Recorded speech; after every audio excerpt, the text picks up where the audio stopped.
Good morning students. आज हम आर्थिक पर्यावरण को प्रभावित करने वाले घटकों का अध्ययन करेंगे।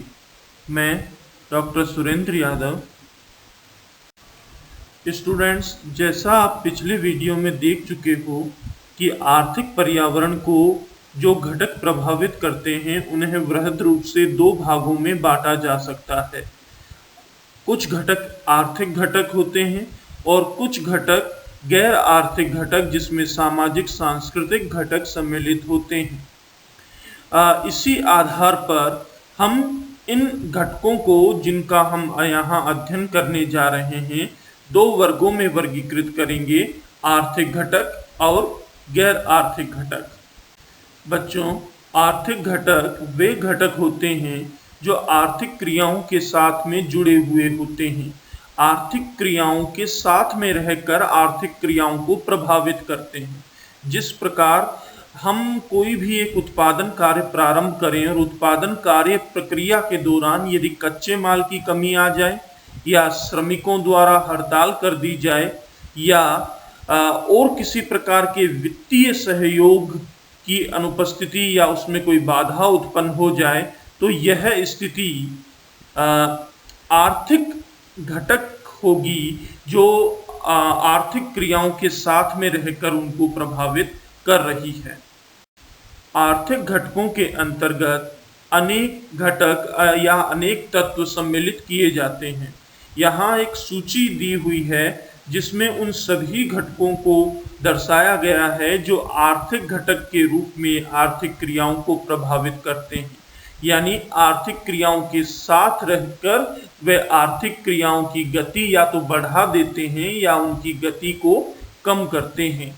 जैसे यहाँ पर सर्वप्रथम प्राकृतिक संसाधन, मानवीय संसाधन, पूंजी निर्माण, आर्थिक नीतियाँ, आर्थिक प्रणालियाँ, आर्थिक दशाएं, प्रौद्योगिकी एवं नवप्रवर्तन, पूंजी एवं ऋण की दशा, बाजार का आकार, व्यावसायिक वितरण, उद्यमशीलता, आधारभूत सुविधाएं, राष्ट्रीय आय एवं इसका वितरण, कुशल संगठन, मुद्रा एवं पूंजी बाजार की स्थिति, ये कुछ प्रमुख आर्थिक घटक हैं जो आर्थिक क्रियाओं को प्रभावित करते हैं। आर्थिक क्रियाओं को प्रभावित करने वाले विभिन्न घटकों में सर्वप्रमुख घटक प्राकृतिक संसाधन है। प्राकृतिक संसाधन का निर्धारण प्रकृति के द्वारा होता है, मानवीय प्रयासों से इसका उत्पन्न किया जा सकना संभव नहीं है। प्राकृतिक संसाधन तीन प्रकार से मानव को प्रभावित करते हैं। प्राकृतिक संसाधन प्रथमतः है प्राकृतिक संसाधनों की प्रचुरता, दूसरा प्राकृतिक संसाधनों का अभाव। दो स्थितियां हो सकती हैं, या तो किसी देश में प्राकृतिक संसाधन पर्याप्त मात्रा में उपलब्ध हो या बहुत अधिक मात्रा में उपलब्ध हो, इसके विपरीत उन प्राकृतिक संसाधनों का अभाव हो। तो किस प्रकार से इन दोनों ही स्थितियों में प्राकृतिक संसाधनों को हम हमारी आर्थिक क्रियाओं के लिए लाभदेह बना सकते हैं, तो तीसरा तत्व आता है इसका उचित प्रबंध। एक उदाहरण के रूप में हम देखें कि जापान एक ऐसा देश है जहां पर प्राकृतिक संसाधन नहीं पाए जाते, फिर भी आर्थिक विकास की दृष्टि से जापान बहुत ही तीव्र गति से विकास करने वाले या बहुत ही उच्च विकास वाले देशों में सम्मिलित होता है। तो वहां पर मुख्य तत्व यह है कि उन्होंने प्राकृतिक संसाधनों का समुचित प्रबंध किया है, उचित प्रबंध किया है। लेकिन इसके दूसरी ओर केवल प्राकृतिक संसाधनों की उपलब्धता ही पर्याप्त नहीं है, क्योंकि हम दूसरी ओर देखते हैं कि अफ्रीकन जो देश हैं, अफ्रीकन देशों में प्राकृतिक संसाधनों की पर्याप्तता होते हुए भी वहां विकास नहीं हो पाया है। इसलिए ऐसे देश जहां पर प्राकृतिक संसाधन उपलब्ध हैं या ऐसे देश जहां प्राकृतिक संसाधन उपलब्ध नहीं हैं, दोनों में ही समुचित रूप से उचित प्रबंधन के अभाव में आर्थिक क्रियाएं किया जा सकना संभव नहीं होगा। इस रेखा चित्र में आप देख सकते हैं कि यदि किसी देश में प्राकृतिक संसाधनों की प्रचुर मात्रा है तो वहां पर तीव्र आर्थिक विकास किया जा सकना संभव होगा, वहां सरलता पूर्वक तीव्र विकास हो सकेगा। इसके विपरीत अल्प मात्रा में अगर प्राकृतिक संसाधन हैं तो आर्थिक विकास में बाधा उत्पन्न होगी।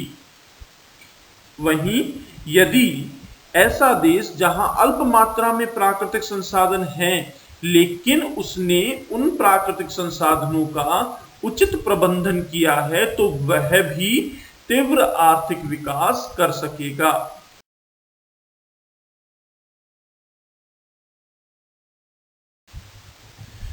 बच्चों, आर्थिक पर्यावरण को प्रभावित करने वाले आर्थिक घटकों में दूसरा महत्वपूर्ण घटक मानवीय संसाधन है। मानवीय संसाधन किसी भी आर्थिक क्रिया को संपादित करने में सबसे महत्वपूर्ण है, क्योंकि कोई भी आर्थिक क्रिया मानवीय संसाधन के लिए और मानवीय संसाधन द्वारा ही संचालित होती है। यहाँ इस स्लाइड्स में आप देख रहे हैं कि मानवीय संसाधन किस प्रकार से आर्थिक क्रिया में सहायक हो सकते हैं और किस प्रकार से आर्थिक विकास में बाधक हो सकते हैं। यदि उपलब्ध मानवीय संसाधन पर्याप्त मात्रा में है तो वह सहायक का कार्य करेगा, लेकिन जो मानवीय संसाधन है यदि वह कुशल मानवीय संसाधन है तभी वह आर्थिक विकास में सहयोग दे सकेगा। लेकिन इसके साथ में जो नीति निर्माता या आर्थिक नीतियों को क्रियान्वित करने वाली एजेंसियां हैं वे मानवीय संसाधनों का उचित प्रबंध करती हैं, तभी वह मानव संसाधन आर्थिक विकास में सहायक होगा। लेकिन एक ऐसा देश या ऐसा मानवीय अधिवास जहां पर अत्यंत अल्प मात्रा में मानवीय संसाधन उपलब्ध हैं या अत्यधिक मात्रा में मानवीय संसाधन उपलब्ध हैं जो कि अकुशल हैं, किसी भी प्रकार का विशिष्ट कार्य करने में सक्षम नहीं हैं अथवा उनका उचित प्रबंध नहीं हो पा रहा है, तो इस दशा में आर्थिक विकास किया जा सकना संभव नहीं होगा। धन्यवाद बच्चों, आज हमने यहाँ पर आर्थिक पर्यावरण को प्रभावित करने वाले आर्थिक घटकों में दो घटकों का अध्ययन किया। पहला प्राकृतिक संसाधन और दूसरा मानवीय संसाधन। मानवीय संसाधन और प्राकृतिक संसाधनों के अतिरिक्त बहुत से अन्य जो आर्थिक घटक हैं उनका हम अगले वीडियो में अध्ययन करेंगे।